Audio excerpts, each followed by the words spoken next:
All right, this is module 3.3, which is a short module where we kind of look at the implications of 3.1 and 3.2 for actual management practice. The basic task here is how do we implement the basic ideas of the 1% windfall. The the basic idea, remember, is to get as much information as you can about willingness to pay of your customers, then devise, in particular, what their unique needs are, what they might be willing to pay for, in addition to your primary products, and then use that to price according to willingness to pay. That is, according to the elasticity pricing formula. So first, you want to work to achieve buy-in from your employees, especially salespeople. Salespeople, especially the ones that have been with you a long time, been calling on the same customers a long time, might be good friends. They go to dinner a lot, and they may feel like that charging lowest price possible is something they owe their customers. That's certainly understandable, but it's something you have to fight, because if you're not able to discriminate effectively, your salesman may not have a job because your firm may go out of business. Now, there are lots of myths associated with pricing. Just because you've always priced as a simple 10% or 50% over average cost or whatever, that doesn't mean it's optimal. It's not optimal. You got to price relative to marginal cost. There's not necessarily a trade-off between price and market share.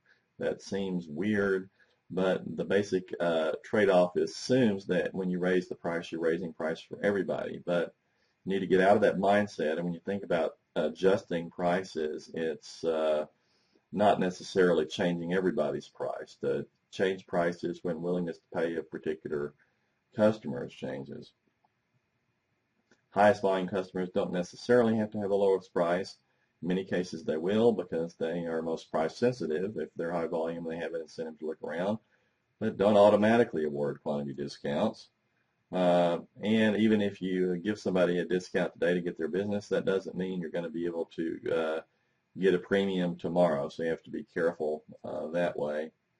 Again, as I mentioned in Module 2, higher operating margins, the price relative to average cost, or even relative to marginal cost, is not a sign of better pricing. You're not in business to maximize your margin. You're in business to maximize your profits. And if your margin's too high, you're probably missing opportunities to sell to price-sensitive customers. And then finally, if you end up, your economy goes into recession or something, you've got reduced sales volume, don't automatically kind of knee-jerk into lowering everyone's price. Think carefully about who your most price-sensitive customers are. Maybe offer them some discounts or other deals, bundles that will lower their effective price. But don't just willy-nilly lower the price to everybody, because then you're leaving money on the table. Now, you got to create confidence in your product from your salespeople and everybody that works for you.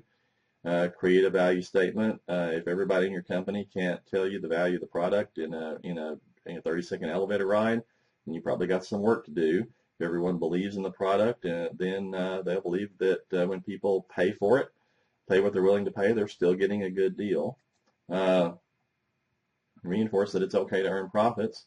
And in particular, it's like really important to earn profits because their jobs may depend on it.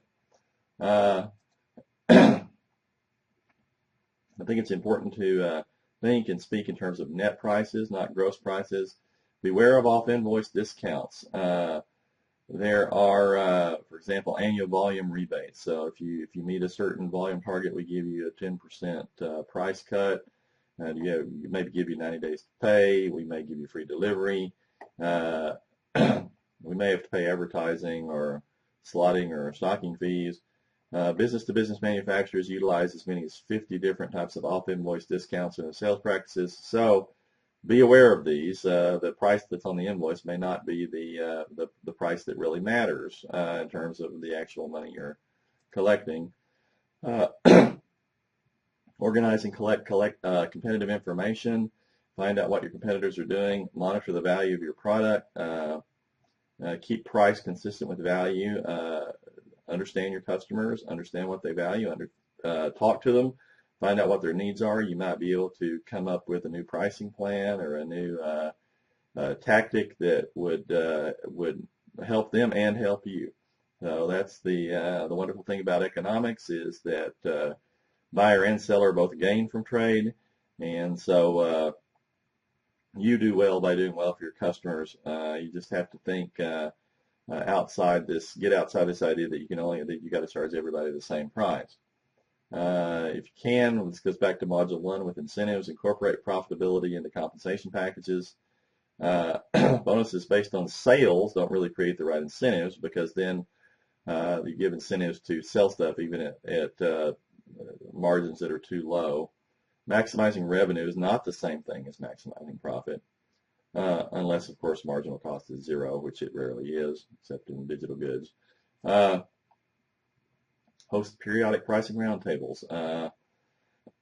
So create a pricing culture where everybody's thinking about who are our customers, how can we segment them, what is the willingness to pay, has there been any change in our product's value, have our competitors done anything relevant, are our buyers' needs or wants changing, should we come up with new plans, new versions, and so on. So make pricing a proactive strategy rather than a reactive one.